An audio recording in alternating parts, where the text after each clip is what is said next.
बिस्मिल्लाहिर्रहमानिर्रहीम। अस्सलामुअलैकुम dear friends. जैसे कि आपको मालूम है कि हमने 20 लेसन्स कंप्लीट कर लिए थे वीएमवेयर ट्रेनिंग के सिलसिले के। तो आज हमारा लेसन नंबर 21 है। ये लेसन इंतहाई दिलचस्प लेसन है। इस लेसन में मैं आपको वीएम वेयर का जो वी सेंटर है उसके अंदर आपको एक न्यू वर्चुअल मशीन बनाना सिखाऊंगा। इससे पहले जो आपने वर्चुअल मशीन बनाई थी वो VMware वर्क स्टेशन में बनाई थी। तो आज हम वी सेंटर के अंदर अपनी वर्चुअल मशीन बनाएंगे। होस्ट हमने ऐड कर लिया था जैसे कि आपको पता है। अब हम अपने होस्ट के ऊपर राइट क्लिक करेंगे और यहाँ पे हमारे पास एक ऑप्शन है न्यू वर्चुअल मशीन। तो मैं इस पर क्लिक करूँगा। ये देखिए हमारे पास दो ऑप्शंस आ रही हैं, एक टिपिकल एंड दूसरी है कस्टम। तो हम कस्टम के ऑप्शन को यहाँ से चूज़ करेंगे। नेक्स्ट क्लिक करूँगा। इसके बाद मैं यहाँ से अपनी VM को नेम दूँगा Mac-VHI View Horizon Image 01। Next पर क्लिक करूँगा और यहाँ से देखें जो हमने अपने ESX होस्ट को स्टोरेज दी थी वही स्टोरेज हमें यहाँ पे नज़र आ रही है। ठीक है, अब मैं नेक्स्ट पर यहाँ से क्लिक करूँगा और यहाँ से हमारे पास दो ऑप्शंस आ रही हैं, वर्चुअल मशीन वर्जन। तो हम लेटेस्ट वर्जन यूज़ करेंगे। देखें, this version will run on VMware ESX 5 and later. ये हम ऑप्शन चूज़ नहीं कर सकते क्योंकि ये ESX 4 एंड लेटर के लिए थी। ठीक है, लेकिन हमारा जो है 5 है तो हम 5 या उससे लेटर के लिए हम वर्चुअल मशीन वर्जन 8 चूज़ करेंगे। नेक्स्ट पर क्लिक करूँगा। उसके बाद हमने जो आज ऑपरेटिंग सिस्टम इंस्टॉल करना है वो है विंडोज़ का, विंडोज़ 7 64 बिट। हमारी वर्चुअल मशीन जो व्यू होराइजन इमेज है वो माइक्रोसॉफ्ट विंडोज़ 7 की होगी। नेक्स्ट पर क्लिक करूँगा। यहाँ से मेरे पास ऑप्शंस आ गई, जैसे वर्क स्टेशन में ऑप्शंस आती थी कि आप कितने CPUs सेलेक्ट करना चाहते हैं। तो मैं एक वर्चुअल सॉकेट और एक कोर ही सिलेक्ट रहने दूंगा। यहाँ से नेक्स्ट पर क्लिक करूँगा और उसके बाद इस VM को 2 GB रैम फिल वक्त दे देता हूँ। नेक्स्ट क्लिक करूँगा। सेटिंग में हम देखें निक जो हमारे नेटवर्क इंटरफेस कार्ड्स होंगे वो एक ही सिलेक्ट रहने देंगे और VM नेटवर्क ही है हमारे पास। उसके बाद अडोप्टर जो है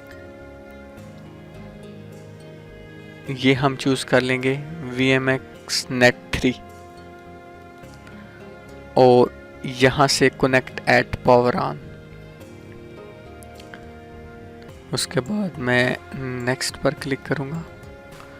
नेक्स्ट पर क्लिक करने के बाद SCSI की ऑप्शन है हमारे पास, वो हम डिफ़ॉल्ट ऑप्शन ही सिलेक्ट रहने देंगे और नेक्स्ट पर क्लिक करेंगे। अब देखें हमारे पास आ गया सिलेक्ट अ डिस्क के जो आप वर्चुअल मशीन बना रहे हैं उसके लिए आप कौन सी डिस्क चूज़ करना चाहते हैं। क्या आपके पास को पहले डिस्क है, आप डिस्क नहीं यूज़ करना चाहते, लेकिन हमारे पास जो बेस्ट ऑप्शन है वो है create a new virtual disc. अब क्योंकि इस VM को हमने बनाना है तो हमें कोई डिस्क तो चाहिए होगी जिसके ऊपर वो जाके सेव होगी। तो हम नेक्स्ट करेंगे। यहाँ से अपनी डिस्क का साइज़ हम कर सकते हैं। अब देखें यहाँ पे बात जो समझने वाली है वो ये बात समझने वाली है कि हमने अपने होस्ट को टोटल 100 GB मेमोरी दी थी हार्ड डिस्क। तो 100 GB के अंदर हम जितनी VMs बना सकते हैं वही हमारे पास स्पेस है जितनी हमारे डेटा स्टोर में। अगर हमारे डेटा स्टोर में 500 GB की स्पेस है तो हम ज़्यादा वर्चुअल मशीन्स बना सकेंगे, लेकिन क्योंकि हमने अभी 100 GB स्पेस अपने ESX होस्ट की हुई है तो हम इसको यहाँ से 25 कर देंगे। अच्छा, अब हमारे पास ऑप्शन आ रही है thick provision and thin provision. हमने ऑलवेज थिन प्रोविजन चूज करनी है। थिन प्रोविजन का ये फ़ायदा है कि थिन प्रोविजन जितनी हम मशीन को डिस्क साइज़ देंगे, जितना वो मशीन डिस्क साइज़ यूज़ करेगी उतना ही यूज़ होगा। अगर हम यहाँ पे 50 लिख देंगे और वर्चुअल मशीन कम यूज़ कर रही है तो वो थिन प्रोविज़न हमें काम आएगी। आप थिन प्रोविज़न और थिक प्रोविज़न के बारे में भी डिटेल्स में पढ़ें। उसके बाद हमारे पास जो नेक्स्ट ऑप्शन है वो है location, store with the virtual machine. कि ये जो हम VM बना रहे हैं इसकी जो हार्ड डिस्क है कहाँ पे सेव हो, जो डिस्क है, जो हमने डिस्क।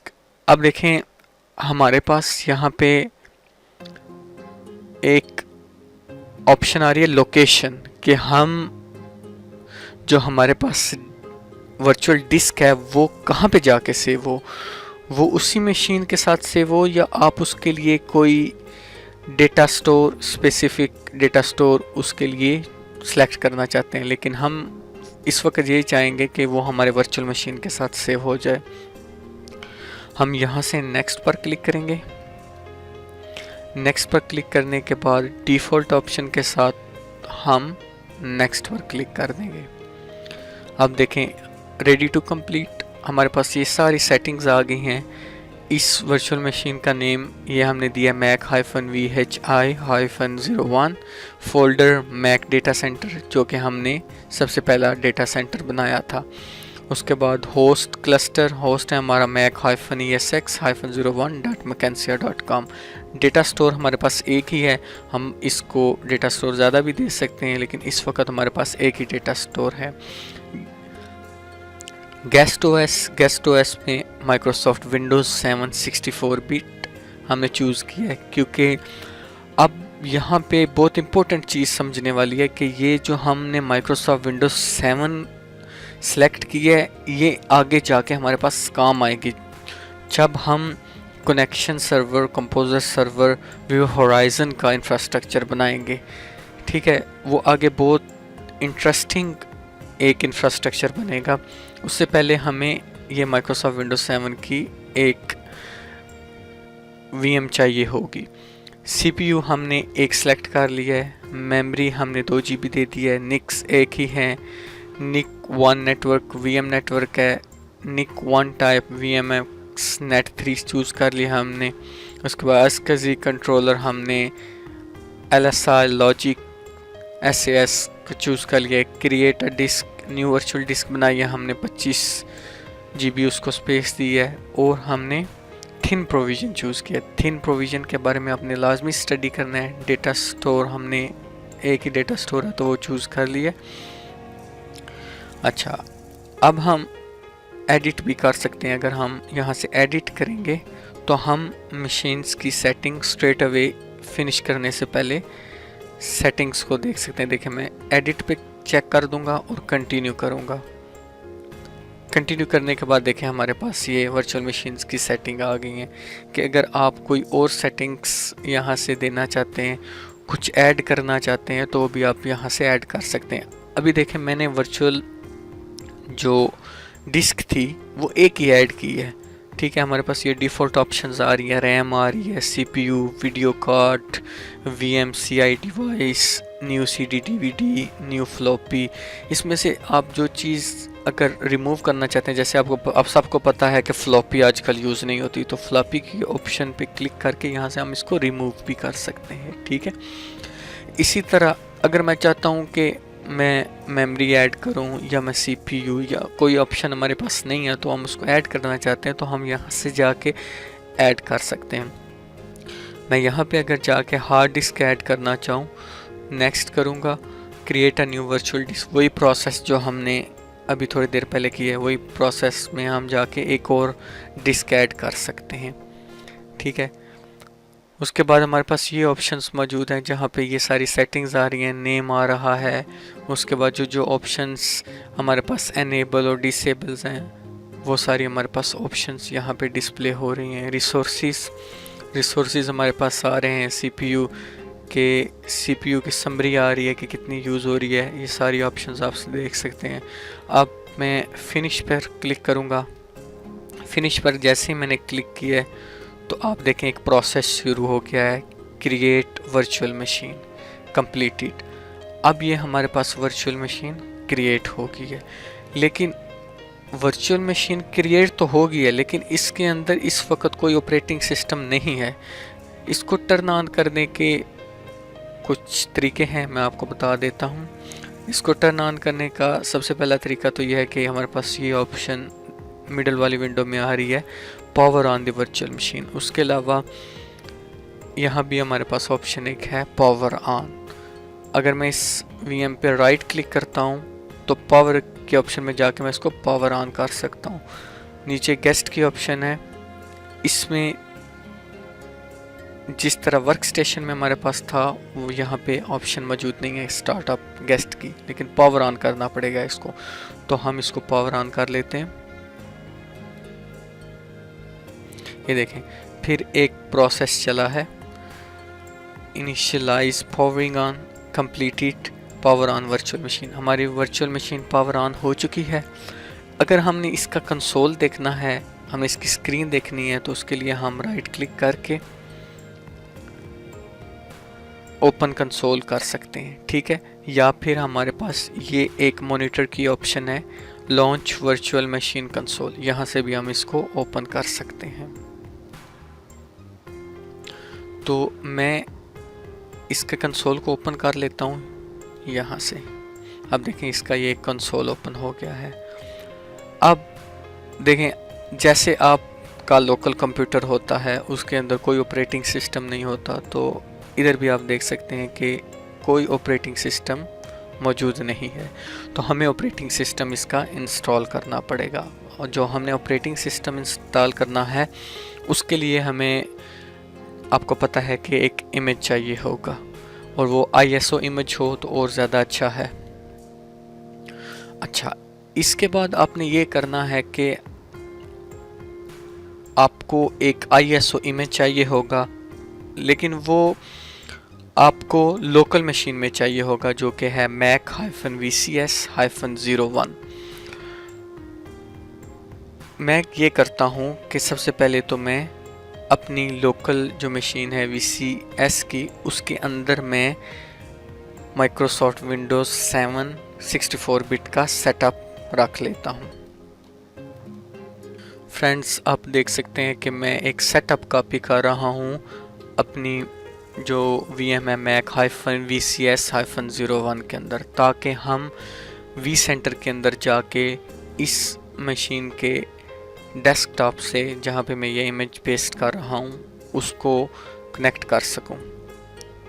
थोड़ी ही देर में ये इमेज कॉपी हो जाएगा और फिर हम जाके इसको vCenter के अंदर वर्चुअल मशीन के अंदर इसको अटैच करना सीखेंगे। बस हमारा इमेज ये देखें कॉपी हो गया है।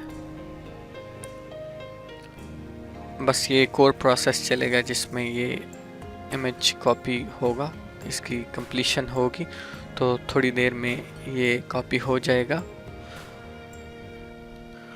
इसके अलावा फ्रेंड्स, आप मेरा मैसेज बहुत ही गौर से सुनिएगा, ये आप सब के लिए है कि अब मुझे नेक्स्ट ये करना है कि मैं इसकी इंस्टॉलेशन करना भी आपको सिखाऊंगा, लेकिन अब हमारा इंफ्रास्ट्रक्चर और ग्रो होगा।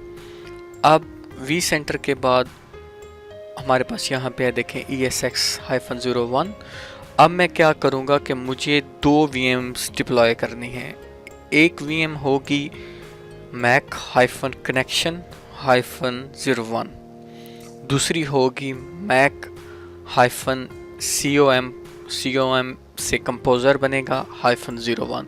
ये 2 VM मैं डिप्लॉय करूँगा, उनकी सेटिंग्स करूँगा, उनको IPs दूंगा। सेटिंग्स करने के बाद हमारे पास 2 माइक्रोसॉफ्ट विंडोज सर्वर 2008 R2 की VMs आ जाएंगी। वो आपको पता है कि आपने किस तरह माइक्रोसॉफ्ट विंडोज सर्वर 2008 R2 को डिप्लॉय करना है, जैसा कि हमने लेसन 2 और 3 में करना सीखा था। बस ये सेटअप ऑलमोस्ट कंप्लीट होने वाला है, जस्ट 30 सेकेंड्स लेफ्ट। उसके बाद हमने अपने वी सेंटर में जाना है। वी सेंटर के बाद ये देखें जो कंसोल होगा वो इधर मिनिमाइज हो जाता है जब आप वी सेंटर को मिनिमाइज करते हैं। ये है हमारा कंसोल, ये आ गया। ठीक है, हम देख लेते हैं, ये हम कॉपी भी कंप्लीट हो चुकी है। अब ये है कि जो आपको ये सीडी की ऑप्शन नज़र आ रही है और रेंज की, तो हम इस पर क्लिक करेंगे। हमारे पास ऑप्शन है सीडी डीवीडी ड्राइव, उसके आगे लिखा है connect to D, connect to ISO image on local disk, connect to host device, connect to ISO image on data store. तो हमने जो आईएसओ रखा है वो लोकल डिस्क पे रखा है, तो मैं सेकंड वाली ऑप्शन चूज़ करूँगा। उसके बाद अपने डेस्कटॉप पे जाऊँगा और ये देखिए हमारे पास विंडोज 7 अल्टीमेट एडिशन का एक सेटअप है, इसको मैं डबल क्लिक करके अटैच कर दूँगा। अब ये अटैच हो गया, लेकिन अटैच होने के बाद मैं अपनी वीएम की ऑप्शन में जाऊँगा, गेस्ट पे जाऊँगा और send control plus alt plus delete की ऑप्शन को क्लिक कर दूँगा। क्लिक करने के बाद ये देखें, तो फ्रेंड्स कैसा लगा आपको हमारा सेटअप? ये स्टार्ट हो गया विंडोज 7 का। मैं पूरी उम्मीद करता हूँ कि आपको ये ट्रेनिंग बहुत पसंद आ रही होगी और आप लेसन 1 से लेके लेसन जो आज 21st लेसन है यहाँ तक कम्प्लीटली अंडरस्टैंड कर रहे होंगे कि हम क्या कर रहे हैं। ठीक है, इसमें मेरे पास अभी तक तो अपडेट ये है कि व्यूज़ आ रहे हैं, लेकिन क्वेश्चन अभी तक कोई नहीं आया। तो उम्मीद है कि आप सब की ट्रेनिंग अच्छी चल रही होगी और आपको अच्छी तरीके से ये समझ आ रहा होगा। तो अब हम विंडोज 7 सेटअप करेंगे जैसे हम अपने लोकल पीसी में करते हैं, लेकिन ये देखें कि ये वर्चुअल मशीन है। ये मेरा लोकल पीसी है, इस पे मैं आपको बता देता हूँ। ये देखें, ये मेरा लोकल पीसी है जिस पे विंडोज 7 अल्टीमेट सर्विस पैक 1 के साथ हुई है। उसके अंदर हमने एक वर्क स्टेशन इंस्टॉल किया है लोकल मशीन के अंदर, उस पे हमने डिफरेंट वीएम्स सेटअप की हैं, जिसके अंदर मैक -VCS-01 की वीएम है, जिसके ऊपर हमने माइक्रोसॉफ्ट सर्वर 2008 R2 इंस्टॉल किया है और उसके अंदर हमने वी सेंटर सर्वर इंस्टॉल किया है। वी सेंटर सर्वर इंस्टॉल करने के बाद हमने उसके अंदर एक वर्चुअल मशीन बनाई है। वर्चुअल मशीन बनाने के बाद हम उसके अंदर विंडोज 7 सेटअप कर रहे हैं। यहाँ से मैं यूनाइटेड किंगडम कर दूंगा और नेक्स्ट की ऑप्शन पे क्लिक कर दूंगा। अब ये देखें, जो हमने अपनी वर्चुअल मशीन को डिस्क स्पेस एलोकेट की है वही डिस्क स्पेस यहाँ पे नज़र आ रही है। ठीक है, नेक्स्ट की ऑप्शन पे क्लिक करूँगा और ये हमारा सेटअप स्टार्ट हो चुका है।